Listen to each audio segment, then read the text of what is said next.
Clara, gadis Bandung dari keluarga terpandang, hidup dalam kemewahan, tapi hatinya selalu kosong. Sejak kecil, ia hidup di bawah bayang-bayang kakaknya, Liana, anak kebanggaan keluarga. Semua orang membandingkan Clara dengan Liana, membuatnya merasa tak pernah cukup. Ambisi menjadi pelariannya. Ia ingin dikenal sebagai dirinya sendiri, bukan sekadar adik Liana. Dunia fashion jadi pelampiasan Clara. Ia membuka butik kecil di Bandung, menuangkan mimpi dan jerit hatinya dalam setiap karya. Persaingan di dunia fashion sangat ketat, tapi Clara tak pernah menyerah. Setiap penolakan jadi bahan bakar semangatnya. Ia ingin namanya sendiri diakui, bukan bayang-bayang siapapun. Setiap malam, ia membayangkan hari di mana keluarganya bangga padanya. Ambisi itu jadi api yang menghangatkan jiwanya, yang sering merasa dingin dan sendiri. Perjuangan Clara adalah tentang harga diri, tentang menemukan jati diri di tengah dunia yang selalu membandingkannya.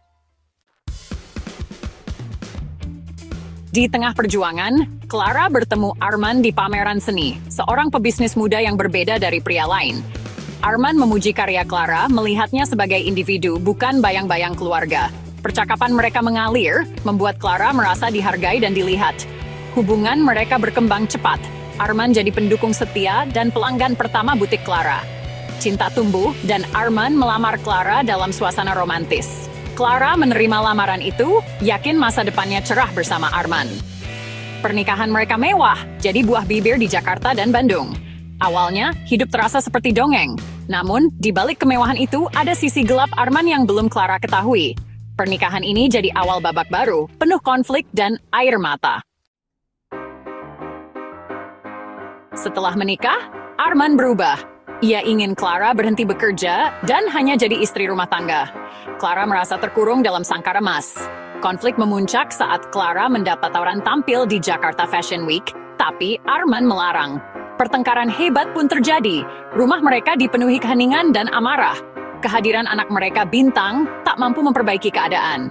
Arman makin posesif, bahkan menggunakan Bintang untuk mengendalikan Clara. Gosip perselingkuhan Arman makin nyata, menghancurkan hati Clara. Clara memutuskan bercerai, tapi Arman mengancam akan merebut Bintang. Clara dihadapkan pada pilihan pahit bertahan dalam pernikahan yang menyiksa atau kehilangan anak yang ia cintai. Ancaman Arman membuat Clara ketakutan.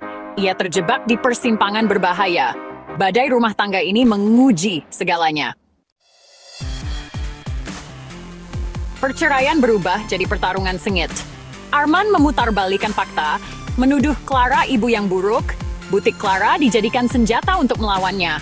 Keluarga Clara tak banyak membantu, takut aib. Teman-teman menjauh, hanya segelintir yang setia.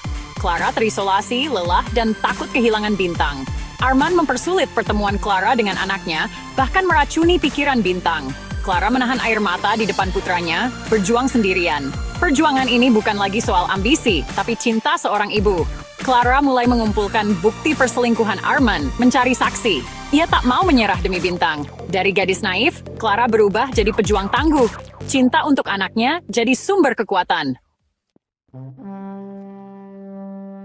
Suatu malam hujan, Clara mendapat bukti kunci di sebuah hotel, tempat Arman biasa bertemu selingkuhannya. Saat tiba, ia mendengar teriakan dan suara tembakan. Arman ditemukan tewas berlumuran darah. Clara membeku, jadi saksi utama di tempat kejadian. Polisi datang, Clara langsung diinterogasi. Motif dan posisinya membuat Clara jadi tersangka utama. Statusnya berubah dari korban jadi terdakwa pembunuhan. Hidupnya dikuliti di ruang sidang, media menjulukinya janda haus darah. Jaksa menuntut hukuman maksimal. Pertanyaannya kini, apakah Clara bersalah atau hanya korban keadaan? Kisah Clara belum berakhir, ini baru permulaan.